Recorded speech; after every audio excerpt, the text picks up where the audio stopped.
वहीं चमोली में ऋषिगंगा नदी में अचानक से जलस्तर बढ़ा है। तपोवन में रेस्क्यू में लगे लोगों को सुरक्षित स्थानों पर भेजा गया है। इसके अलावा नदी के किनारे रहने वाले लोगों को एक बार फिर से अलर्ट किया गया है। पुलिस ने लोगों से अपील की है कि घबराएं नहीं, अलर्ट पर रहें। तो नदी के किनारे रहने वाले लोगों को अलर्ट किया गया है। बड़ी जानकारी आप तक हम पहुंचा रहे हैं। और जलस्तर नदी का एक बार फिर से चूंकि बढ़ा है, इसलिए रेस्क्यू में भी जो टीम लगी हुई है उसको वहां से एक बार फिर से हटाया गया है। किनारे नदी के जो तमाम गांव हैं वहां पर लोगों को अलर्ट पर रखा गया है, क्योंकि जलस्तर बढ़ने से निश्चित तौर पर जो रेस्क्यू का ऑपरेशन है उसमें भी दिक्कतें हो रही हैं। और लगातार कोशिश चूंकि युद्ध स्तर पर चल रही है, लेकिन नदी का जलस्तर चूंकि बढ़ रहा है, इस वजह से रेस्क्यू ऑपरेशन को चलाने में भी खासी दिक्कतों का सामना करना पड़ रहा है। टनल के अंदर फंसे हुए लोगों को निकालना इस समय सबसे बड़ी प्राथमिकता है और उसी में लगातार एनडीआरएफ, एसडीआरएफ, आईटीबीपी, ये तमाम ऐसी टीमें हैं जो कि लगातार लगी हुई हैं।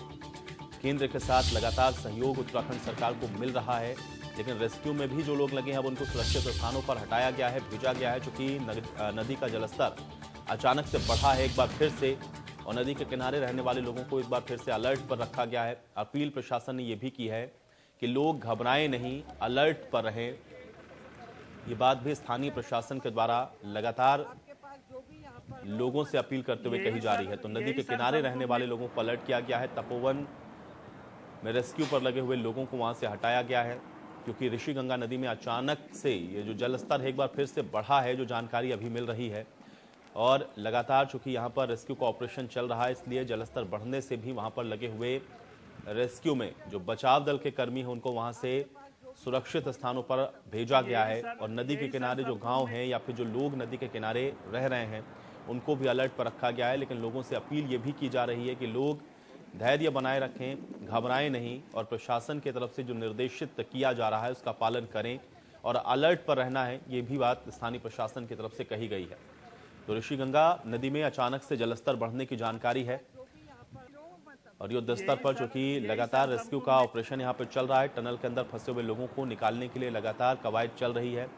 एनडीआरएफ, एसडीआरएफ और जो तमाम टीमें हैं वो वहां पर लगी हुई हैं। तपोवन में रेस्क्यू में लगे लोगों को भी अब सुरक्षित निकाला जा रहा है। भगवान सिंह हमारे साथ जुड़ रहे हैं जानकारी के साथ। भगवान सिंह, बताएं इस वक्त क्या अपडेट है आपके पास? तपोवन में एक बार फिर से ऋषिगंगा में जलस्तर बढ़ने की जानकारी मिल रही है। बिल्कुल, मैं इसमें आपको बता दूं कि जनपद पौड़ी गढ़वाल के जो माफ कीजिए चमोली डिस्ट्रिक्ट में जो घटना घटी है, तो उससे कहीं ना कहीं एक देखने को ये मिला है दोबारा, जहाँ पे रेस्क्यू पे जो जहाँ पे ऋषिगंगा में जो पर नदी पे अचानक भाव बढ़ गया है, तो उससे कहीं ना कहीं देखने को ये मिल रहा है कि भाव बढ़ गया है। और नदी का भाव से बढ़ने के बाद यहाँ के जिलाधिकारी स्वाति भदौरिया ने बिल्कुल यहाँ पे जो रेस्क्यू जो टीम कर रही थी उनको वहाँ से हटा दिया गया है। और एसएसपी यहाँ पे यश सिंह चौहान ने वहाँ पे प्रशासन को कहा है कि यहाँ पे जहाँ पे रेस्क्यू चल रहा है, रेस्क्यू रोका गया है, क्योंकि जहाँ पे तमाम काफी लोग वहाँ पे जो रेस्क्यू चल रहे थे, सीआईडी के जवान, तमाम सभी जवान वहाँ पे जो रेस्क्यू चल रहे हैं, और यहाँ पे एनडीआरएफ की टीम जो लगी पड़े रेस्क्यू करने पर लगी थी, तो वहाँ पे बिल्कुल एक बार फिर दोबारा से वहाँ पे पानी बढ़ गया है। तो इससे कहीं ना कहीं ये देखने को मिला है कि रेस्क्यू में दिक्कतें होगी। तो इसके कारण से वहीं पर जब अचानक ये बलवा, तो प्रशासन की तरफ से टीम से पूरी यहाँ पे इस क्षेत्र को बिल्कुल खाली करा गया है और तमाम सभी लोगों से कहा गया है स्वाति भदौरे की तरफ से कि यहाँ पे जो लोग रह रहे हैं और नदी के आसपास उनको तुरंत वहां से खाली किया जाए, तो कोई एक बड़ी चूक ना हो जाए, क्योंकि क्षेत्र में लगातार इस तरह से घटना जो सामने आई तो उससे पूरा उत्तराखंड ही नहीं, पूरा देश ही सब उसमें है डर में। बिल्कुल, लेकिन भगवान ये भी बताएं कि और अभी जो रेस्क्यू वहां पर इससे पहले चल रहा था, चूंकि अभी तो जानकारी ये है कि नदी का जलस्तर बढ़ने से जो रेस्क्यू में लगे हुए लोग हैं उनको भी वहां से हटा दिया गया है, लेकिन रेस्क्यू जब चल रहा था तो उस वक्त रेस्क्यू में क्या कुछ अपडेट थी?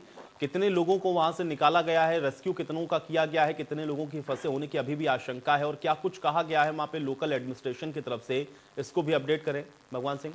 जी बिल्कुल, मैं आयुष में आपको बता दूं, वहाँ के प्रशासन से लेकर तमाम सभी लोगों, कुछ लोगों से वहाँ पे संपर्क जो होता है, वहाँ पे नेटवर्क की सबसे ज्यादा प्रॉब्लम है, क्योंकि नेटवर्क से वहाँ पे लोगों से जो बात नहीं हो पा रही है। लेकिन प्रशासन के अधिकारी, आला अधिकारी, बड़े दिग्गज अधिकारी वहाँ पे तुरंत पहुंच रहे हैं। और जोशीमठ की बात करें तो वहाँ पे तमाम जो सभी लोग वहाँ पे मौजूद है, लेकिन उस क्षेत्र की जो स्थिति जो दी जाए तो हर अधिकारी वहाँ पे है। जब पुलिस प्रशासन के अधिकारी की बात करें, तमाम जिलाधिकारी की बात करें, तमाम सभी लोगों से संपर्क में है कि कहीं पर भी कोई दोबारा ये घटना ना आए। लेकिन रेस्क्यू करने के लिए काफी जगह पानी बढ़ गया, तो कहीं ना कहीं एक बार दोबारा यहाँ पे उत्तराखंड के अंदर थोड़ा सा डर का माहौल तो बना है। लेकिन पुलिस प्रशासन की बात करें तो और तमाम प्रशासनिक अधिकारियों की बात करें तो सभी को अलर्ट जारी कर दिया गया है कि चमोली डिस्ट्रिक्ट में जिस ऋषि गंगा की तरफ जिस तरह से पानी एक बार फिर बहाव जो बन रहा है, तो उत्तराखंड में थोड़ा सा इस पर डर का माहौल तो बना है। और प्रशासनिक अधिकारियों सभी जानकारी और जितनी जुटाई जाएगी, अपने दर्शकों को सभी से अनुरोध है कि अफवाह पे ज्यादा विशेष ध्यान न दे और प्रशासन के साथ सहयोग करे, कि क्योंकि अफवाह पे ज्यादा, क्योंकि कुछ लोग सोशल मीडिया पे पुरानी वीडियो को अपडेट कर देते हैं। तो इंडिया न्यूज का कारण यही है कि पुरानी चीजों को अपडेट ना करे, सभी से ये है। लेकिन जो हमारे जो देश के जवान जो हमारे रेस्क्यू में लगे हैं, तमाम हमारे जो लोग वहां फंसे उन लोगों को रेस्क्यू कर रहे हैं, तो उनकी हेल्प करिए और गलत चीजें से ना इस्तेमाल करें, क्योंकि कई लोग जो सोशल मीडिया पे है पुरानी वीडियो को अपडेट ना करें। भगवान सिंह, ये भी बताएं, चूंकि इस त्रासदी के बाद से वहां पर बहुत सारे गांव आसपास के ऐसे थे जिनके वो कनेक्टिविटी की प्रॉब्लम थी, जिनके जो तमाम जो आने जाने के रास्ते थे वो भी इस हादसे का शिकार हुए थे। ऐसे में उनके लिए स्थानीय प्रशासन के द्वारा अभी क्या व्यवस्थाएं की जा रही हैं? वहां तक खाद्य सामग्री या तमाम जो एसेंशियल चीजें हैं वो कैसे पहुंचाई जा रही हैं? इसको लेकर के क्या जानकारी दी जा रही है? बिल्कुल, मैं आपको बता दूं, वहाँ पे रेस्क्यू टीम के जो तमाम प्रशासनिक जो नियम अनुसार से है, वहाँ पे राशन का उनका जहाँ पे लोगों को 13 गांव का पुल जो संपर्क नहीं हो पा रहा था, तो वहाँ पे यहाँ की टीम है, BSNL के वो टीम, वहाँ पे टीम BSF के कर्मचारी, वहाँ पे FBI की टीम, सारे तमाम वहीं पे सारे अधिकारी, फौज के पूरे जवान वहाँ पे पहुंच चुके हैं और राशन उनको हेलीकॉप्टर द्वारा, जहाँ पे जिनके पास राशन नहीं है उनको राशन मुहैया किया जा रहा है। और कोई भी दिक्कत होती है, स्वास्थ्य विभाग की बात करें तो दवाइयाँ वहाँ पे उनको उपलब्ध करा दी जा रही है। लेकिन थोड़ा इस पर जब मैं बता दूं आपको कि प्रशासन से लेकर तमाम सभी वहाँ पे मौजूद है और इस तरह पे हर तरह उत्तराखंड के मुख्यमंत्री त्रिवेंद्र सिंह रावत की पल की जनाब वहाँ से ले रहे, उनसे रिपोर्ट ले रहे हैं, अधिकारियों से रिपोर्ट ले रहे हैं कि कहाँ पे कोई चूक ना हो। और जिस तरह से लगातार उत्तराखंड के मुख्यमंत्री और तमाम आज यहाँ पे उत्तराखंड की राज्यपाल बेबी मौर्य भी वहाँ पे पहुंची है और उसके बाद 2 बजे के बाद वहाँ से निकल चुकी है। लेकिन कहीं ना कहीं इसके बाद जब यहाँ पे बड़े जिलाधिकारी या तमाम बड़े नेता अधिकारी वहाँ पे पहुंच रहे हैं, तो प्रशासन को बिल्कुल सहयोग का सपोर्ट मिल रहा है और सभी लोगों से भी अनुरोध कर रहे हैं कि कहीं पे कोई दिक्कत होती है तो आप प्रशासन के इस संपर्क में तुरंत आए और जिसके पास खाने या पानी पीने की कोई चीज समस्या चलिए नहीं है। भगवान, बहुत शुक्रिया फिलहाल इस बातचीत और जानकारी के लिए।